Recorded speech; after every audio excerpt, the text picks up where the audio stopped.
Emine oğlum gidecek. Götürsün de geçsin. Buna dayanma olmaz. Buna. Ne oldu yani oldu dedi mi? Ha. Başla ne desen de. Sana bu kişi burada duruyor.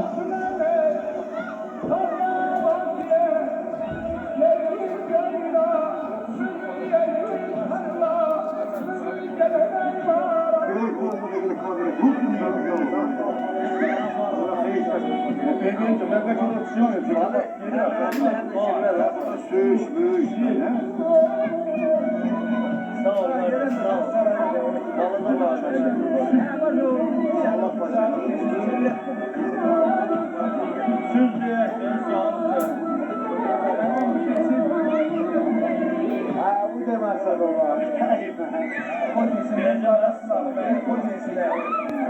Allah kafaya orada değil yok yani. Kamızdırmayacaktır ya.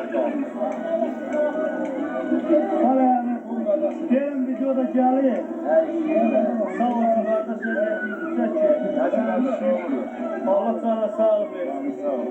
Çok şükür. Zamal emiye, Gülhan Kalı'ya, size, Salih emiye. Onlara hemsinin.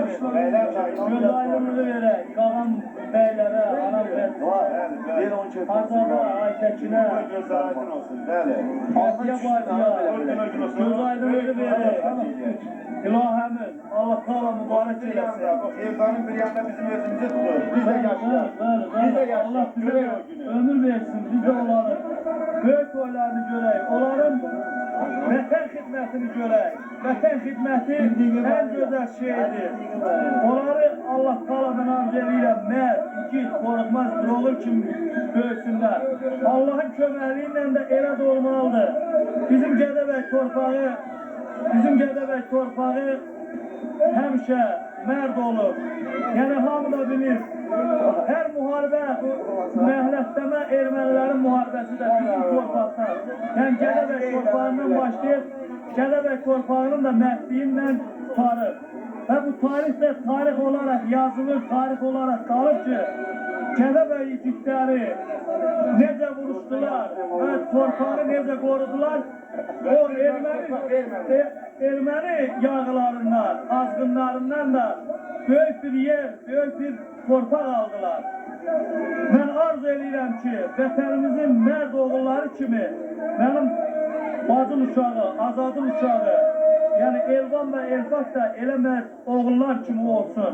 Allah Teala onlara imkan versin. Institut oxusunlar, ali savad alsınlar. Böyük bir işlərini görək, böyük bir arzularını onların olsunlar. İlahəmin, onların arzularını görək. Və Budaqların oğlu olmuş Rəşid Poladoğlu'ndan belə bir şeir demək istəyirəm. Allah Rəşid Poladoğlu'ya rəhmət eləsin. Yəni bizim igid oğullar, mərd oğullar, tarixə düşmüş oğullar çoxdur. Onlardan biri də rəhmətli Rəşid Poladoğlu olur. Allah ölənlərə rəhmət eləsin, onlara can sağlığı. Rəşid Poladoğlu yazır ki, dağların boynunda dolmuşam yaşa. Beşikdə laylamı çalıb o yerlər. Özüm də bilmədən körpəliyimi neyləyib əlimdən alıb o yerlər.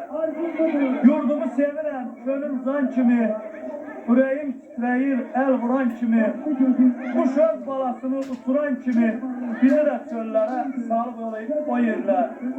Elə həsrət baxma yollara, qəlbindən keçirsə sən axtar arar.